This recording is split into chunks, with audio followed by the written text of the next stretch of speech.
ஒரு எளிமையான வழி ஒன்று இருக்கு. அந்த வழி உங்க வாழ்க்கைய புரட்டி போடும்.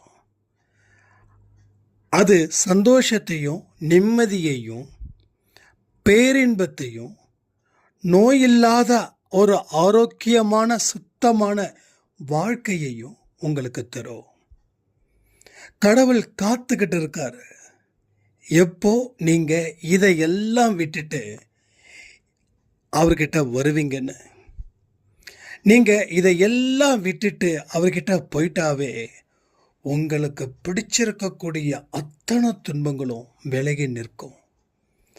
கடன் அடைவதற்கு என்ன வழிமுறைகள் செய்யணும்? சாயப்பா ஒரு ஜோதிடராக இருந்து ஒரு சாய்ராமுக்கு கொடுத்த மிராக்கள், இதை எல்லாவற்றையும் நாம் பேசியிருக்கோம். முழு பதிவை கேட்பவர்களுக்கு நிச்சயமாக ஒரு முழுமையான விடுதலை பாவத்தில் இருந்து கிடைக்கும். இன்று இரவு பெரிய அற்புத சக்தியை இந்த பதிவு முடிஞ்சதுக்கப்புறம் சாய்ப்பா உண்டு பண்ணுவார். வெற்றி நிச்சயம். சாயின் சத்தியம் நாளை காலை வரும். ஸோ நல்லா கேட்டுக்கோங்க. இது உங்களுக்கான பதிவு தான். யாரெல்லாம் தவித்து திக்கற்றவர்களாக இருக்கிறீர்களோ அத்தனை பேருக்கும் கடவுள் ஒரு மிகப்பெரிய ஒரு அற்புதத்தை செய்ய காத்துக்கிட்டு இருக்கார். நீங்கள் தயார் என்றால் தயார். ஓம் சாயிரா சாயிரா, ஓம் சாயிரா சாயிரா, ஓம் சாயிரா சாயிரா, அன்பே சாயிரா, பேரன்பே சாயிரா, அகிலம் தளிக்க ஆத்மா விழிக்க அனுதினம் சாயிரா, எங்கள் அன்பே சாயிரா.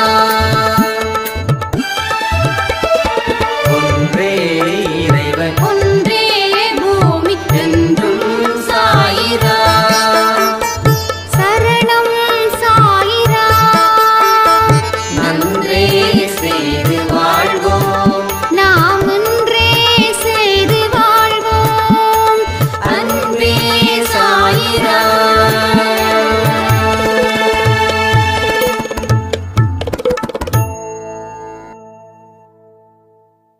சாய்ராம். என் உயிரின் உயிரானவர்களே, எடுக்க வேண்டிய முடிவை நான் சரியா எடுத்திருந்தா என் வாழ்க்கையில் நல்லதே நடந்திருக்கும். நான் சரியா எடுக்காம இருந்ததால இன்னைக்கு என் வாழ்க்கையில் பல கஷ்டத்தை நான் அனுபவிச்சுட்டு இருக்கேன் அப்படின்னு ஒரு சாய்ராம் வாட்ஸ்அப்பில் சொல்லியிருந்தாங்க. இதை பற்றி நாம் நிச்சயமாக பேசியே ஆகணும். இது சாதாரணமான ஒரு விஷயமா இருக்குது. ஆனால் இதில் லட்சக்கணக்கு கோடிக்கணக்கான மர்மமான விஷயங்களும் ரகசியமான விஷயங்களும் இதில் அடங்கியிருக்குது. ஒரு மனுஷன் நிறைய உழைக்கிறான். அவனால் அவன் நினைச்சது போல வாழ்க்கை வாழ முடியல. ஆனால் சில மனுஷங்களோ பெருசாக உழைக்கல, ஆனாலும் அவங்க பெரிய வாழ்க்கையை வாழ்ந்துட்டுருக்காங்க. இது எப்படி? இதற்கு நீங்கள் என்ன ஆன்சர் பண்ணுவீங்க? அப்போது நிறைய கண்ணுக்கு தெரியாத விஷயம் நிறைய இருக்கு. நம்ம கண்ணுக்கு தெரிஞ்சது, நம்ம அறிவுக்கு எட்டப்பட்டதை மட்டும்தான் நாம் நினைக்கிறோம் இதுதான் சரி, இதுதான் தப்பு அப்படின்னு. சரியெல்லாம் தப்பாகுது, தப்பெல்லாம் சரியாகுது. என்னைக்கு உனக்கு வாழ்க்கையில் ஞானம் என்னைக்கு பெறுகிறாயோ அன்னைக்கு. நம்ம நினச்சிட்டு இருக்கோம் வாழ்க்கைனா வெற்றி மட்டும்தான் முக்கியம், தோல்வி அடைஞ்சா வாழ்க்கையை வாழவே கூடாது, தோல்வியால் ஒரு மனுஷனுக்கு அவமானம்தான், அதனால் நான் தோல்வியே விரும்ப மாட்டேன், நான்லாம் தோற்று போனால் உயிரோடவே வாழ மாட்டேன். இதெல்லாம் நாம் நிறைய சொல்கிறோம். ஏன்னா இதுதான் சரி அப்படின்னு நாம் நினைக்கிறோம். பட் அதுதான் சரியா? சரி, அப்போ வாழ்க்கையில் வெற்றி மேலே வெற்றி வந்தா நம்ம உண்மையாகவே சந்தோஷமா இருக்குமா? அப்போ என்னமோ ஒரு விஷயம் நமக்கு தெரியாமலே போகுது கடைசி வரைக்கும்.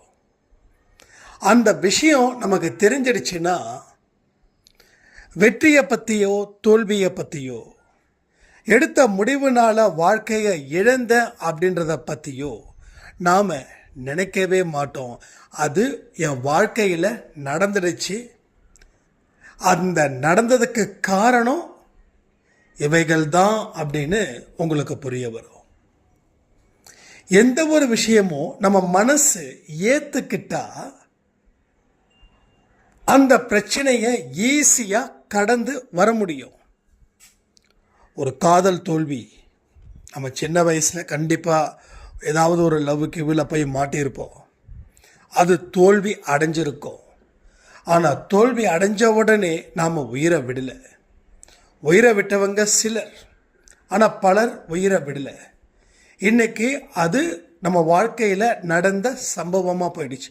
அதனால் இப்போ நம்ம கண்ணு கலங்கலை, நமக்கு நெஞ்சு வலிக்கலை, நமக்கு எந்த இடத்துலையும் எந்த பாதிப்பும் வரலை. ஏன்னா காலப்போக்கில் அதை நாம் அப்படியே ஏற்றுக்கிட்டோம்.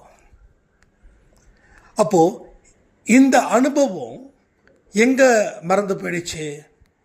அப்போ நமக்கு ஏதோ ஒரு விஷயம் தேவைப்படுது, ஏதோ ஒரு விஷயம் நமக்கு தெரிஞ்சுக்கணும்னு நாம் நினைக்கிறோம். ஆனால் அதை 100% அதற்கு ஆர்வத்தை நாம் காட்டலை. அப்போ அதுக்கு ஆர்வத்தை நம்ம காட்டி இருந்தோம் அப்படின்னா நமக்கு எந்த நேரத்திலையும் எந்த விதத்திலையும் எவ்வளவு பெரிய சங்கடம் வந்தாலும் அதை நம்மால் ஈஸியாக கடக்க முடியும். நான் அடிக்கடி சொல்லுவேன், கடக்க வேண்டியவைகளை நீங்கள் கடந்தாதான் நீங்கள் எதை அடையணும்னு நினைக்கிறீங்களோ அதை அடைய முடியும். இப்போ கடக்க வேண்டியவைகளை கடக்கலைன்னா நீங்கள் நினைச்சதை அடையவே முடியாது. நீங்கள் கிளம்பிட்டீங்க, ஏதோ ஒரு ஊருக்கு போகணும், போகிற பாதை சரியில்லை, ஆனால் ஊருக்கு போய் ஆகணும், வேறு வழி இல்லை. பாதை சரியில்லை அப்படின்னு சொல்லி திரும்பி வந்தால் பாதை சரியாயிடுமா? அந்த பாதை பல வருஷமாக அப்படி தான் இருக்குது. அந்த பாதையில் எத்தனையோ பேர் கடந்து போய் அவங்க போக வேண்டிய இடத்துக்கு போயிருக்காங்க. ஆனால் நீங்கள் போகலை. அதுக்கு என்ன காரணம்? போக விருப்பம் இல்லைன்னு இல்லை, போவதற்கு தயக்கம். அப்போ அந்த பாதையில் போனவங்க சிலர், அந்த சிலர் வாழ்க்கை முடிகிற நேரத்தில் கூட கடவுள் நம்பிக்கையோட சந்தோஷமான மனநிலையில் இருப்பாங்க. ஆனால் கடக்க முடியாத பலர் இருக்காங்களே, அவங்க கடைசி வரைக்கும் புலம்பலோடு தான் இருப்பாங்க. அதுதான் நான் சொல்கிறேன், கடக்க வேண்டியவைகளை தயவு செய்து கடந்து விடுங்கள். ஏன்னா அதுதான் நமக்கு சாயப்பா சொல்லக்கூடிய வார்த்தையே. சரிங்க, அப்போ அந்த முடிவு பற்றி, நான் எடுத்த முடிவுனால தானே இவ்வளவு கஷ்டத்தை அனுபவிக்கிறேன். Yes, exactly right. இது தப்பே இல்லை. நீங்கள் எடுத்த முடிவினால தான் வாழ்க்கையில் இவ்வளவு பெரிய துன்பம் வந்திருக்குது. ஒரே ஒரு சின்ன உதாரணத்தை வச்சு நான் உங்களுக்கு புரிய வைக்க முயற்சி பண்ணுறேன். புரிஞ்சிடுச்சுன்னா சொல்லுங்கள். இப்போது நீங்கள் ஒருத்தவரை மேரேஜ் பண்ணுறீங்க. நீங்கள் நல்ல மனுஷன், வாழ்க்கைக்கு கரெக்டான ஆள், இவரை நம்பி நம்ம வாழ்க்கையை கொடுக்கலாம். எந்த இடத்துலையும் நமக்கு எந்த பிரச்சனையும் நிச்சயமாக நமக்கு வராது. அந்த பேஸில் நீங்கள் உங்கள் வாழ்க்கையை உங்களுக்கு பிடிச்சவரோட நீங்கள் ஃபிக்ஸ் பண்ணுறீங்க. ஸோ வாழ்க்கை நல்லபடியாக போகுது, ஆரம்பத்தில் நல்லபடியாக போகுது. ஆனால் போக போக போக உங்கள் வாழ்க்கை நல்லாவே போகலை. நீங்கள் யாரை கல்யாணம் பண்ணீங்களோ அவங்க உங்களுடைய எதிர்பார்ப்புக்கும் நீங்கள் வாழ்ந்துட்டு இருக்கக்கூடிய வாழ்க்கைக்கும் ஏகப்பட்ட வித்தியாசம். சரியில்லாத மனுஷன், பொறுப்பில்லாத மனுஷன், தீய பழக்க வழக்கங்களுக்கு அடிமையான மனுஷன். இப்போ நீங்க என்ன நினைக்கிறீங்க?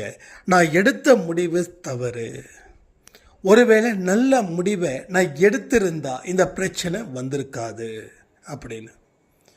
ஆனால் ஒன்று, இது சரிதான், நிச்சயமாக சரிதான், நான் தப்புன்னு சொல்லவே மாட்டேன். ஆனால் நான் எந்த பாயிண்ட் ஆஃப் வியூவில் திங்க் பண்ணுறேன் அப்படின்னா, ஒருவேளை உங்கள் பெற்றோர்கள் உங்களுக்கு ஒரு கல்யாணத்தை பண்ணி வச்சிருந்தாலும் அந்த மனுஷனும் இந்த மாதிரியான ஒருவனாக தான் இருந்திருப்பான். புரியுதா உங்களுக்கு? ஏன்னா இதில் கர்ம வினையும் சேருது. அப்போ நீங்கள் எடுத்த முடிவு கர்ம வினையின்படி தான் அமைஞ்சிருக்கு, வேற எந்த முடிவின்படியும் இல்லை. அப்போ சிலருக்கு தான் அந்த யோகம் இருக்குதுன்னு சொல்லலாமா அப்படின்னு கேட்டால் அதுவும் இல்லை. எல்லாருக்குமே அந்த யோகம் இருக்குது. ஆனால் எல்லோருமே இந்த மாதிரியான துன்பத்தை கடந்து தான் வரணும். இப்போ இந்த ஜென்மத்தில் உங்களுக்கு கணவனோ மனைவியோ சரியில்லை, நீங்கள் பாதிக்கப்பட்டு இருக்கீங்க, நீங்கள் கடவுள்கிட்ட முறையிடுறீங்க, கடவுள் உங்கள் துன்பத்தை குறைக்கணும்னு கடவுள்கிட்ட நீங்கள் இது பண்ணுறீங்க, நல்ல மனசு உங்களுக்கு, நல்ல மனசின்படி வாழ்கிறீங்க, நிறைய பேருக்கு உதவிகள் செய்கிறீங்க, நல்ல வார்த்தைகள் பேசுகிறீங்கன்னா அடுத்த ஜென்மத்தில் உங்களுக்கு நல்ல லைஃப் பார்ட்னர் கிடைப்பார். இது கடவுள் மேலே சத்தியம். அப்போ நம்ம எடுத்த முடிவு எதன்படி? அப்போது நம்ம கண்ணுக்கு நல்லதாக தெரிஞ்சவன் வாழ ஆரம்பித்ததுக்கப்புறம் கெட்டவனாக தெரிகிறான். அவனுக்கு 2 உருவமா? ஒரே உருவம் தான். நீங்கள் சரியாக அதை தீர்மானிச்சிட்டீங்க, நம்புறீங்க. நீங்கள் தீர்மானித்தது உண்மைதான், ஆனால் இன்னைக்கு அவங்களால பாதிப்பு அடைஞ்சது உண்மைதான். அப்போ போன ஜென்மத்தில் நீங்கள் உங்கள் லைஃப் பார்ட்னரை பெரிய அளவில் தொந்தரவு பண்ணியிருக்கீங்க, துன்பத்தை கொடுத்துருக்கீங்க. அதனால் வந்த வினை தான் இந்த வினை. அப்படி வச்சுக்கலாம்.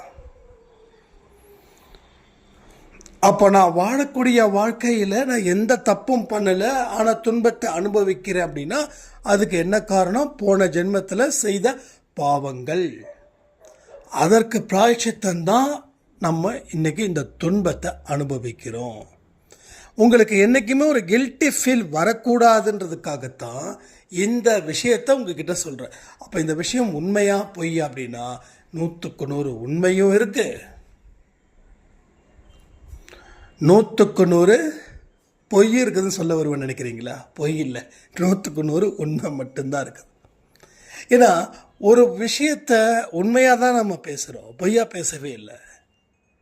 ஸோ இன்னொரு விஷயம் சொல்லட்டுமா? இதே போல் இன்னொரு சாய்ராமுடைய வாழ்க்கையில் பெரிய விஷயம் நடந்தது. எடுத்த முடிவு சரி, 1க்கு 10 தடவை 20 தடவை. அந்த பையன் ரொம்ப சூப்பர், நல்ல பையன், எந்த தப்பான பழக்க வழக்கங்கள் இல்லை, ஒரு டீ கூட அந்த பையன் குடிக்க மாட்டாரா. ஆனால் மேரேஜுக்கு அப்புறம் பொண்ணு வீட்டு சொத்து ஜாஸ்தி. அப்போ காசு பணம் வந்த உடனே அவன் மனசு மாறுது, நிறைய கெட்ட பழக்கங்கள் கொண்ட ஒரு மனுஷனாக மாறினான். அப்போ என்ன நடக்குது புரியுதா? எது நடக்கணுமோ அது நடக்குது. அப்போது நான் உங்களுக்கு ஆறுதலுக்காக சொன்னேன். அப்போ இந்த விஷயம் எப்படி இருக்கும்? ஒரு ஏழையில் மிடில் கிளாஸ் ஃபேமிலியில் ஒரு பையனை சூஸ் பண்ணியிருக்காங்க, அந்த பொண்ணு விருப்பப்படுறாங்க. பையன் சூப்பர், செம்ம கேரக்டரு, எந்த வம்பு தும்புக்கும் போகாதவன், சைல்டுஹுட் ஃப்ரெண்டு. ஸோ அப்படிப்பட்ட அவங்க ஃபேமிலி நல்ல பேக்ரவுண்டு, அவங்க ஃபேமிலியில் யாருக்கும் எந்த விதமான கெட்ட பழக்க வழக்கங்கள் இல்லை. ஆனால் அவன் எப்படி கெட்டவனாக மாறினான்றதை நீங்கள் தெரிஞ்சுக்கணும்ல. அப்போ ஏன் அவன் கெட்டவனாக மாறினா? ஸோ விதியின்படி, விதிவசம், விதின்றதை சொல்லக்கூடாது, கர்ம வினையினால அவனுடைய வாழ்க்கை மாறுச்சு. அப்போது இதை தான் நான் சொன்னேன், கடக்கணும் அப்படின்ற விஷயத்தை கடந்துட்டாதான் நீங்கள் நல்லா இருக்க முடியும். அப்போ இந்த ஒரு விஷயத்தை வச்சு நீங்கள் பிரேக் பண்ணிட்டீங்க அப்படின்னா உங்கள் வாழ்க்கையில் உங்கள் சந்தோஷம் இதுவே கடைசியாக கூட இருக்கும். அதனால் எல்லாமே ஒரு காரியத்தின்படி, ஒரு சித்தத்தின்படி, ஒரு கர்ம வினையின்படி ஏதோ ஒரு விஷயங்கள் நமக்கு நடந்திருக்குது. இந்த துன்பத்தை நான் எடுத்துக்க தான் போகிறேன். இந்த துன்பத்தை நான் ஆர்கியூ பண்ண விரும்பலை. வந்த துன்பம் வாடி நின்றால் போயிடுமா? போவாது. அதை நீ ஏற்றுக்காத வரைக்கும் உன் வீட்டு கதவு முன்னாடி கூச்சல் போட்டுக்கிட்டே தான் இருக்கும். அதை நீ ஏற்றுக்கிட்டேன்னா யாருக்கும் தெரியாது. உங்கள் வீட்டில் ஒரு கடன்காரன் கதவை தட்டுறான், நீங்கள் உள்ளே இருக்கீங்கன்னு தெரியுது. ஆனால் நீங்கள் பயந்து கதவை திறக்கலை. சரி, அவங்க பயந்துட்டாங்க அப்படின்னு சொல்லி அவன் விட்டுட்டு போயிடுவானா? என்ன பண்ணுவான்? இன்னும் தட்டுவான். கதவு உடைக்கிற வரைக்கும் அவன் தட்டுவான். அப்போது என்ன ஆகுது? எதிர் வீட்டுக்காரன் எவன்டா பைத்தியக்காரன் கதவை தட்டிட்டு இருக்கான்னு சொல்லி வருவான். அவன் இவங்கிட்ட கேட்பான், என்னப்பா ஏன்பா கதவை தட்டுற? இல்லைங்க, வீட்டுக்குள்ளே தாங்க இருக்காங்க, கதவை திறக்க மாட்டேன்றாங்க, என்கிட்ட கடன் வாங்கினாங்க அப்படின்னு. அப்போ இன்னொருத்த பக்கத்து இது மாதிரி தெருவே சேர்ந்துடும். அப்போது அவன் கதவை தட்டும்போது அவங்கிட்ட கேட்டதுக்கு பதிலை சொல்லியிருந்தா இந்த அவமானம் வந்திருக்காது. நீ கதவை திறக்கலை, அதனால் அவன் என்ன செய்யணுமோ அதை அவன் செஞ்சான். அப்போது எந்த ஒரு சவால்களும் நீங்கள் பயந்தா அது உங்களை சிக்கலில் கொண்டு வந்துடும். நீங்கள் பயப்படாமல் அதை அட்டன் பண்ணி பாருங்களேன். அது தோல்வியே கொடுத்தாலும் உங்களுக்கு அதனால் சிக்கல் வராது. இதை புரிஞ்சிக்கவே முயற்சி பண்ணுங்க. புரிஞ்சுக்கிட்டிங்கன்னா இப்போவே ஒரு தைரியம், இப்போவே ஒரு வீரமும் உங்களுக்குள்ளே வரும். சாய்ப்பா சாதாரணமானவர் இல்லை. எந்த குழந்தை துருன்னு பிரச்சனைகளை பார்த்து பயப்படாமல் ஃபேஸ் பண்ணுறாங்களோ அவங்கக்கிட்ட தான் அவர் தன்னுடைய ஃபேஸை காட்டுவார். நீங்கள் பயப்பட வேண்டிய அவசியமே இல்லை. பயம் எதற்காக? அதாவது உங்கள் சுற்றியும் ஒரு பலமான உறவு இருக்கும்போது நீங்கள் எதுக்கு பயப்படணும்? பயப்பட வேண்டிய அவசியமே இல்லையே. யாருமே இல்லைன்னா பயப்படலாம். ஆனால் உங்களை சுற்றியும் அத்தனை உறவுகள், நண்பர்கள் இருக்கும்போது நீங்கள் பயப்பட வேண்டியதே இல்லை, ஹாயாக இருக்கலாம். ஸோ கண்களை மூடுங்க, நிச்சயமாகவே மூடுங்க, கண்களை மூடுங்க. நான் சொல்கிறது கேளுங்க, அப்படியே ஜஸ்ட் கற்பனை பண்ணுங்க. நீங்கள் ஒரு சென்ட்ரான ஒரு இடத்துல உட்காந்துருக்கீங்க. உங்களை சுற்றியும் சாய்ப்பா இருக்கார். இப்போ வெளியில இருந்து ஒரு பிரச்சனை வருது. சாயப்பாவெல்லாம் தாண்டி தான் அந்த பிரச்சனை உங்களை வந்து சேரும். அப்போ நீங்கள் யாருமே இல்லை, சாயப்பா இல்லை அப்படின்னா அந்த ப்ராப்ளத்தை ஸ்ட்ரைட்டாக உங்களை வரும், உங்களை அட்டாக் பண்ணும். ஆனால் சாயப்பாவை தாண்டி தான் அந்த ப்ராப்ளம் உங்களை தேடி வரும். இப்போ அவரை தாண்டி வரும்போது அதற்கு அவரே பதிலடி கொடுப்பாரு, நீங்கள் கொடுக்கவே வேண்டாம். இப்போ வாழ்க்கையில் தேவையில்லாத பயத்தை நீங்கள் தூக்கி எறிஞ்சாதான் நீங்கள் தேவையான சந்தோஷம் உங்கள் வீட்டிலே வரும். கடவுளை வணங்குறது எதுக்கு? எதற்காக கடவுளை வணங்குறோம்? உங்களுடைய டெஃபினேஷன்ஸ் கொஞ்சம் சொல்லுங்களேன். ஏன் கடவுளை நீங்கள் வணங்குறீங்க? நான் கேள்வி கேட்குறேன், நீங்கள் ஆன்சர் பண்ணுங்கள். எதற்காக வணங்குறோம் தெரியுமா? பொதுவாக இருக்கிறத நான் பற்றி பேசலை, என்னுடைய கண்ணோட்டத்தின்படி நான் சொல்கிறேன். கடவுளை வணங்கும்போது ஒரு நம்பிக்கை, ஒரு தைரியம் பிறக்கும். நம்பிக்கையும் தைரியமும் பிறக்கும். எனக்கு ஏதாவது ஒரு ப்ராப்ளம் வந்தால் என் ஃப்ரெண்டு வரேன்னு சொல்லிட்டான் அப்படின்னும் போது எனக்கு எந்த ப்ராப்ளம் வந்தாலும் என் ஃப்ரெண்டு இருக்கான், அவன் பார்த்துப்பான் அப்படின்ற ஒரு மைண்ட் செட்டு இங்கே கிரியேட் ஆகும். அப்போது வந்த துன்பம் என்ன செய்யும்? நம்ம முகத்தில் இருக்கக்கூடிய அந்த தெளிவையும், நம்ம முகத்தில் இருக்கக்கூடிய அந்த நம்பிக்கையும், நம்ம முகத்தில் இருக்கக்கூடிய அந்த தைரியத்தையும் பார்த்து அது பத்திரமா வந்து சேரும், பத்திரமா போகும். அது எந்த இடத்துலையும் கூச்சல் இடாது,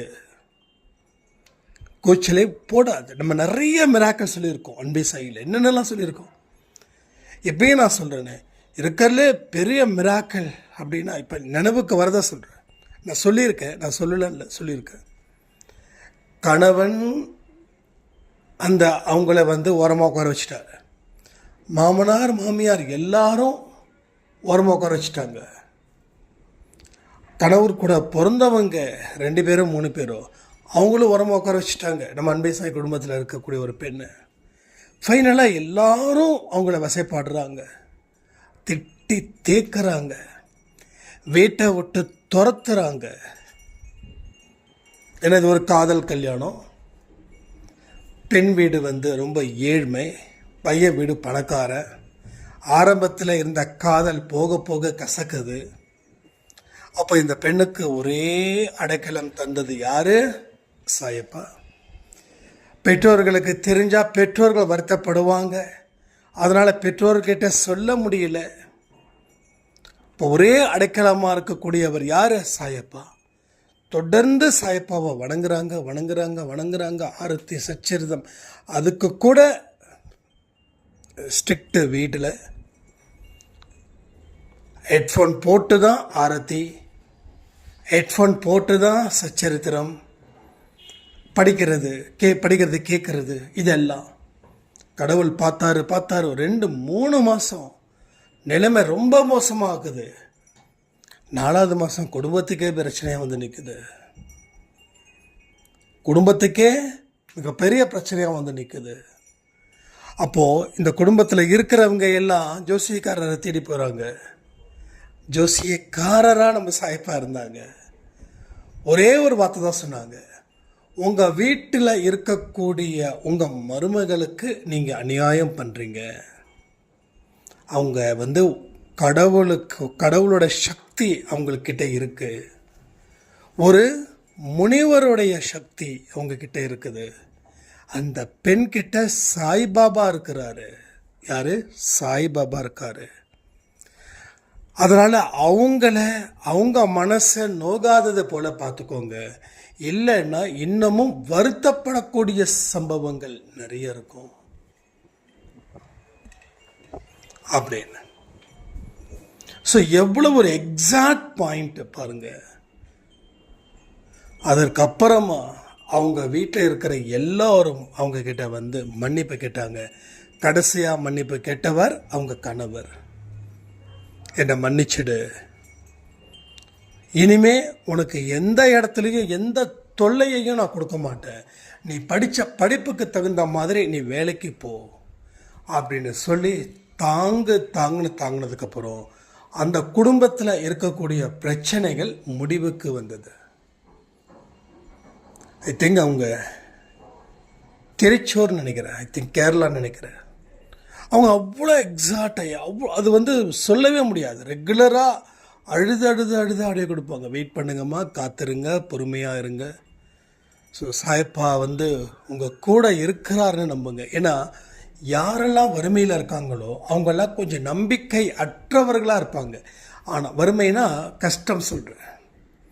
ஆனால் இவங்க ரொம்ப மோசமான ஒரு இடத்துல இருக்கும்போது கூட கடவுள் என்னை காப்பாற்றுவாருன்னா, கடவுளே கதினா, என் வாழ்க்கையில் அவரை தாண்டி வர யாருன்னா கண்டிப்பாக நல்லது செய்வாருன்னா. அதாவது அழுது வரக்கூடிய வார்த்தையில் உண்மை இருக்குன்னு சொல்லுவாங்க. ஆனால் நிறைய பேர் அழுகுறாங்க, ஆனால் பிரச்சனைகளை பற்றி பேசும்போது அழுகுறாங்க. ஆனால் பிரச்சனைகள் இவங்க வந்து பிரச்சனைகளும் சொல்கிறாங்க, ஆனால் இந்த பிரச்சனையை அவர் தீர்க்காமல் வேறு யாருன்னா தீர்ப்பார்கள் அப்படின்னு ஆடியோ மெசேஜ். அப்போது நீ எதை நம்புறன்றது முக்கியம், நீ எப்படி வாழ்றன்றது முக்கியம் இல்லை, நீ எதை நம்புறன்றது முக்கியம். நீ எதை நம்புறியோ அதற்குரிய வாழ்க்கையை தான் நீ வாழ முடியும். நீ நல்லதை நம்புனா நீ நல்லபடியான வாழ்க்கையை வாழுவ. நீ கெட்டதை நம்புனா கெட்டது தகுந்த மாதிரியான வாழ்க்கையை வாழுவ. ஸோ அடிப்படை தளம் என்னது? நம்பிக்கை. எந்த நம்பிக்கையோட நீ வாழ்ந்து கொண்டு இருக்கிறாய் தான் அர்த்தம். அந்த நம்பிக்கையின் அடிப்படையில் நீ வாழக்கூடிய வாழ்க்கையில் நீ ஏற்படுத்தக்கூடிய புரட்சி அது ஒரு அமைதி புரட்சி, அது ஒரு வெற்றி புரட்சி. ஸோ இன்னைக்கு எத்தனையோ பேர் கண் கலங்கி நிற்கிறீங்க, கடவுளே காப்பாற்று. ஒன்றே ஒன்று சொல்கிறேன், அவரை நம்பி வந்துட்டீங்க, அவரை நம்பிக்கையோடு வழிபடுறீங்க. அவர் இல்லை என்றால் நீங்கள் இல்லை அப்படின்ற முடிவுக்கும் வந்தாச்சு. கஷ்டங்களை தயவு செய்து பொருட்படுத்தாதீங்க. நான் உங்களுக்கு நல்லது தான் சொல்கிறேன். நான் சொல்கிறது நல்லது, நான் சொல்கிறது உண்மை. ஸோ கஷ்டத்தை பொருட்படுத்த வேண்டாம், தெய்வத்தை பொருட்படுத்துங்கள். தெய்வம் என்னுடன் இருக்கும்போது என்னுடைய கஷ்டம் பெரிய ஒரு விஷயமே இல்லை. அதை உங்களால் உறுதிப்படுத்த முடியும்னு நீங்கள் தீர்மானிச்சிட்டிங்கன்னா உங்கள் வாழ்க்கையில் உங்களுடைய அத்தனை சத்துருக்களும் அழிக்கப்படுவார்கள். அழிக்கப்படுவார்கள்னா அவங்க உயிரோட கடவுள் கொல்லுவார்னு சொல்லலை. இப்போ அந்த குடும்பத்துக்கு எப்படி நடந்தது அது போல. ஸோ நான் ஜாதகத்தை நம்பாதவ இப்பயும் சரி எப்பயும் சரி. ஆனால் யார் சொன்னால் அந்த குடும்பம் கேட்குமோ அதை சாய்ப்பா டார்கெட் பண்ணுறாரு. ஸோ ஒரு ஜாதகக்கார் சொன்னால் தான் இந்த குடும்பம் கேட்கும். நான் ஜாதகக்கார்கிட்ட போய் பேச போகிறேன். ஸோ எவ்வளவு பெரிய ஒரு எக்ஸ்ட்ரீமான விஷயம்.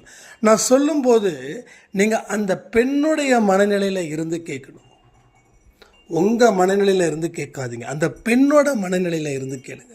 அப்போ தான் அதனுடைய அழுத்தமும் அதனுடைய திருத்தமும் அவங்களுடைய வலியும் அந்த வழியில் இருந்து மீண்டு வந்ததும் உங்களுக்கு புரியும். ரைட்டா? ஸோ அந்த மனநிலையை நீங்கள் கொண்டு வாங்க. ஸோ வாழ்க்கையில் மிகப்பெரிய சந்தோஷத்தையும் அற்புதத்தையும் பெறுவதில் முதல் ஆள் நீங்கள் தான் அப்படின்றதையும் மறக்காதீங்க. கடவுள் சத்தியமாக சொல்கிறேன், கடவுளை யார் நம்புகிறாங்களோ அவர்களுக்கு மிகப்பெரிய வாழ்க்கை கிடைக்கத்தான் போகுது. ஒரு அற்புதமான அதிசயமான மனுஷங்களா நீங்கள் நிச்சயமாக இருக்கத்தான் போகிறீங்க. ஸோ நம்ம ஏன் பின்தங்குறோம் அப்படின்னா நமக்கு வரக்கூடிய பிரச்சனைகளை பார்த்து ஒரு படி பின்னாடி வரும். ஒரு சைராம் கடனே வாங்காதீங்க, ஒரு கடன் அடைக்க இன்னொரு கடன் வாங்கிறது தப்பு அப்படின்னு நம்ம சொல்லியிருந்தோம்.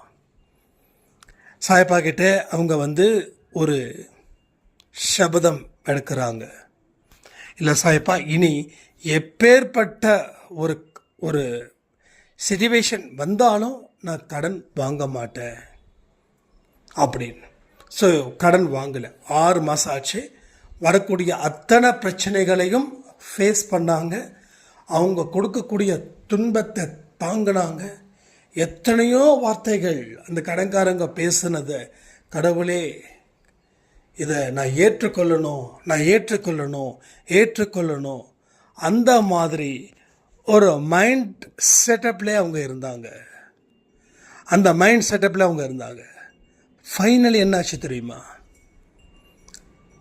கணவருக்கு ஃபாரினில் வேலை. கணவர் போய் காசு அனுப்புகிறாங்க. இவங்க என்ன பண்ணிட்டாங்க, அவங்களுடைய வில்லேஜ், அவங்க இருந்தது ஒரு சிட்டியில், அவங்க வில்லேஜுக்கு போயிட்டாங்க. வில்லேஜில் குழந்தைங்களை கவர்மெண்ட் ஸ்கூலில் படிக்க வச்சாங்க. சொந்த வீடு. அப்போ டவுனில் இருக்கும்போது, சிட்டியில் இருக்கும்போது அவங்களுக்கு வீட்டு வாடகை கிட்டத்தட்ட 8-10 சொன்னாங்க. ப்ளஸ் ஏகப்பட்ட செலவு அது இதுன்னு சொல்லி கிட்டத்தட்ட 30,000 ரூபாய். இப்போ அவங்க வில்லேஜ்க்கு போன உடனே அந்த 30,000 ரூபாய் மிச்சம். ரெண்டாவது, கணவருடைய முழு சம்பளத்தில் அதை ஃபுல்லாக சேர்த்து வச்சு அவங்க கடனை கிட்டத்தட்ட 70% முடிச்சிட்டேன்னாங்க. ஸோ இன்றைக்கி வந்த நியூஸ் இது. அப்போது நீ எந்த மாதிரியான உறுதி நிலைப்பாடோட நீ இருக்கியோ அதற்குரிய வாழ்க்கை தான் உனக்கு கிடைக்கும். உன்னோட மனசில் கொஞ்சம் பலகீனமாக இருந்துச்சுன்னா நீ பலமானவர்களால் நீ பலகீனமாக்கப்படுவாய். ஆனால் உன் மனசில் பலமாக இருந்துச்சுன்னா நீ பலசாலியாக மாறுவாய். நீ பலகீனமான மனது கொண்டவராக, நல்லா புரிஞ்சுக்கோங்க பாயிண்ட்டை, நீ பலகீனமான மனது கொண்டவராக இருந்தால் பலசாலிகளால் நீ துன்பப்படுத்தப்படுவாய். புரிஞ்சுக்கணும். கடன் வாங்கிறது நம்ம பலகீனம், கடன் கொடுத்தவங்க பலமானவர்கள். ஒத்துக்கிறீங்களா இல்லையா? அப்போது அவங்கக்கிட்ட நாம் காசு வாங்கினா நாம் அவங்களுக்கு அடிமை. ஒத்துக்கிறீங்களா இல்லையா? அப்போ கடன் வாங்கியாச்சு, அதை அடைக்கணும். அப்போ அதை அடைக்கும் போது நாம் பலமானவராக இருந்தால் தான் அவங்க நம்மளை பலகீனமாக நடத்த மாட்டாங்க. அப்போ நீ கடன் எங்கேயும் வாங்க மாட்டேன்ற உறுதிப்பாடோடு நிற்கும்போது நீ பலசாலியாக மாறுவாய். அப்போது உன்னுடைய பேச்சே வேறு மாதிரி இருக்கும். இதுக்கு முன்னாடி வீட்டுக்கு முன்னாடி கடன்காரங்க வந்து நிற்கும்போது நம்ம என்ன பண்ணுவோம்? கையில் காசு இல்லை, வந்துட்டான், என்ன செய்கிறது, ஏது செய்கிறது, கண்டிப்பாக நம்மளை கடன் கொடுக்க முடியாதுன்னு ஒரு பலகீனமான மனசில் இருந்துக்கிட்டு நீங்கள் சொல்லக்கூடிய வார்த்தைகள் இருக்கு இல்லையா, அதில் எந்த இடத்துலையும் உண்மையும் இருக்காது, தைரியமும் இருக்காது, பலமும் இருக்காது. பாயிண்ட் புரிஞ்சுக்கோங்க. இப்போ நீ கடனை அடைக்கணும்னு ஏதோ ஒரு உறுதிப்பாடோடு நீ நிற்கிற. இப்போ கடன்காரன் வரும்போது நீங்கள் பேசக்கூடிய வார்த்தைகளிலே அவன் ஈஸியாக கண்டுபிடிச்சிருவான். உங்களுக்கு ஏதோ ஒரு சோர்ஸ் இருக்குது, உங்களுக்கு ஏதோ ஒரு வழியில் இந்த கடன் நிச்சயமாக நீங்கள் அடைப்பீர்கள். கண்டிப்பாக உங்கள் வாழ்க்கையில் இந்த கடன் இனி இருக்காது அப்படின்ற ஒரு ஷோஸ் அவனுக்கு கிடைச்சிடும். அதை வச்சு அவன் அதாவது இதுக்கு முன்னாடி அவனோட நம்பிக்கை உங்கள் மேலே அவநம்பிக்கையை வச்சான்.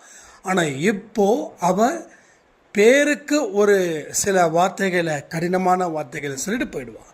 அதுக்கப்புறம் நீங்கள் கொடுக்க ஆரம்பிக்க அவனுக்கு நம்பிக்கை வரும். அவ்வளோதான். ஆனால் ஒன்று தெரியுமா? நம்மளை விட நாம் அவனை பார்த்து பயப்படுறோன்னு நாம் ஃபீல் பண்ணுறோம். ஆனால் அவன் தான் நம்மளை பார்த்து பயப்படுறான். அவன் 4 பேர்கிட்ட கடனை கொடுத்து வச்சுருக்கிறான். ஒருத்தவன் ஏமாத்தினாலும் அவன் ஏமாத்தின நீ ஏன் கொடுக்குற அப்படின்னு இவன் கதை விட ஆரம்பிச்சிட்டான் அப்படின்னா இவனோட கதையே முடிஞ்சிடும். அப்போது நம்மளை விட அவனுக்கு தான் பயம் ஜாஸ்தி. ஆனால் அவனுடைய காசு நமக்கு தேவையும் இல்லை. அதையும் நீங்கள் புரிஞ்சுக்கணும். ஸோ இது எல்லாத்தையும் நீங்கள் சரி பண்ணுங்க. ரைட்டா? நாம் எந்த மாதிரியான ஷோர்ஸில் இருக்கோம், நமக்கு எந்த மாதிரியான வாழ்க்கை முறையை கடவுள் கொடுத்துருக்காரு, நம்ம எப்படி வாழ்ந்துக்கிட்டு இருக்கிறோம், நாம் எப்படி வாழணும், இதையெல்லாம் புரிஞ்சுக்கிட்டால் மட்டும்தான் இங்கே வாழ்க்கையில் நீங்கள் நினைத்த காரியங்கள் நடக்கும். இந்த பதிவை முழுசாக கேட்கணுன்னு நான் என்னோடய விருப்பம். இது எத்தனை பேர் கால்வாசி கேட்குறீங்க, அரைவாசி கேட்குறீங்கன்னு தெரியல. முழுசாக கேட்டவர்கள் நான் முழுவதுமாக கேட்டேன் அப்படின்னு சொல்லி கமெண்ட் பண்ணுங்கள். ஸோ வெற்றி நிச்சயம் சாயின் சத்தியம் மாரி நிறைய பேர் கேட்குறீங்க. டைம் தான் இஷ்யூவாக இருக்குது. ஸோ நான் ட்ரை பண்ணுறேன். அதுக்குன்னு ஒரு விஷயத்தை நான் ட்ரை பண்ணுறேன். ஸோ வாழ்க்கையில் நிறைய தேவைகள் ஜாஸ்தியாக இருக்குதுன்னு தோணுது. அதெல்லாம் இருந்தால் தான் வாழ முடியணும் போது கண்டிப்பாக உங்களுக்காக அது நம்ம செய்வதற்கு தயாராக இருக்கிறோன்னு சொல்லி இந்த பதிவை நான் முடிக்கிறேன். ஜெய் சாய்ராம்.